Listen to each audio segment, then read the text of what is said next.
Hello everyone, welcome to wisdom coaching classes. इस current affairs की series में आपका स्वागत है। इस सीरीज के माध्यम से हम करंट अफेयर्स के टॉपिक को क्वेश्चंस के रूप में डिस्कस करते हैं।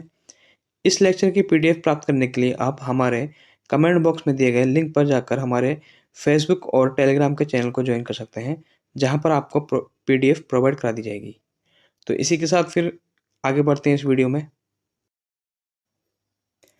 इसमें पहला प्रश्न है, हाल ही में आंध्र प्रदेश सरकार कब से पिछड़ा वर्ग जाति जनगणना शुरू करेगी? तो इसका आंसर है ऑप्शन डी, 15 नवंबर।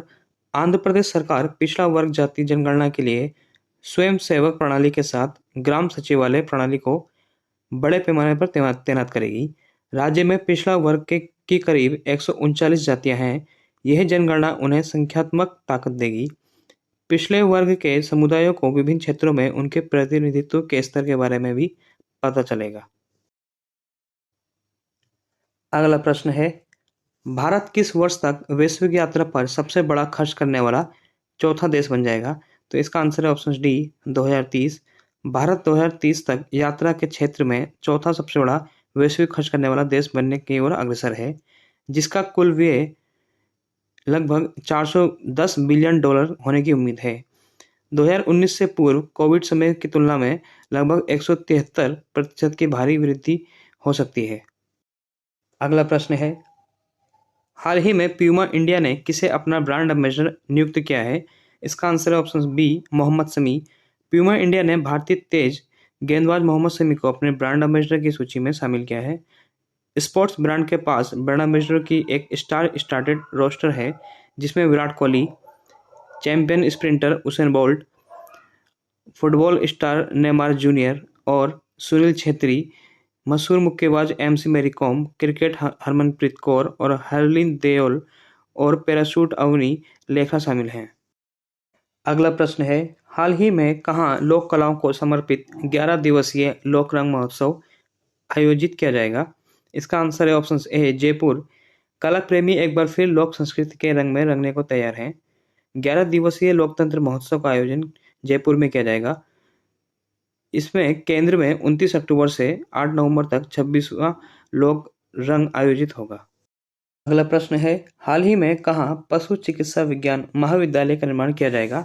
इसका आंसर है ऑप्शन डी, गोरखपुर। उत्तर प्रदेश के गोरखपुर में लगभग 80 एकड़ जमीन में इस कॉलेज का निर्माण किया जाएगा, जिसमें hospital block, academy block, staff quarter और छात्रावास जैसी मूल सुविधाएं भी उपलब्ध की जाएंगी।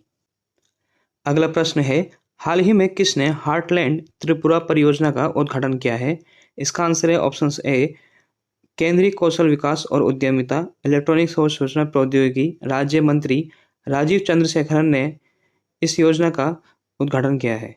अगला प्रश्न है, हाल ही में पेंटागन रिपोर्ट के अनुसार कौन सा देश तेजी से परमाणु शस्त्रागार का विस्तार कर रहा है? इसका आंसर है ऑप्शन डी, अमेरिकी रक्षा मंत्रालय पेंटागन ने चीन के परमाणु हथियार भंडार में तेजी बढ़ोतरी की नई रिपोर्ट जारी की है। इसमें कहा गया है कि चीन अनुमान से ज्यादा तेजी से विकास परमाणु हथियार बना रहा है, जिसमें लगभग 500 से ज्यादा परमाणु हथियार हैं और 2030 तक वह 1000 से ज्यादा परमाणु हथियार बना लेगा। प्रश्न है, हाल ही में भारतीय सेना ने यूके में आयोजित 2023 कैम्ब्रियन गश्ती सैन्य अभ्यास में कौन सा पदक जीता है? तो इसका आंसर ऑप्शन सी, स्वर्ण पदक। भारतीय सेना की 3/5 गोरखा राइफल्स ने ब्रिटेन के वेल्स में आयोजित 2023 कैम्ब्रियन गश्ती प्रतियोगिता, जिसे मिलिट्री पेट्रोलिंग का ओलंपिक भी कहा जाता है, इसमें स्वर्ण पदक प्राप्त किया है।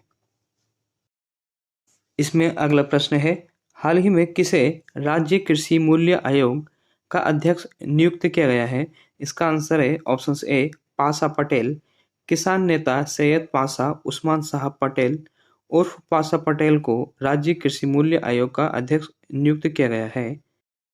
अगला और अंतिम प्रश्न है, हाल ही में किस राज्य के मुख्यमंत्री को सर्टिफिकेट ऑफ एक्सीलेंस से सम्मानित किया गया है?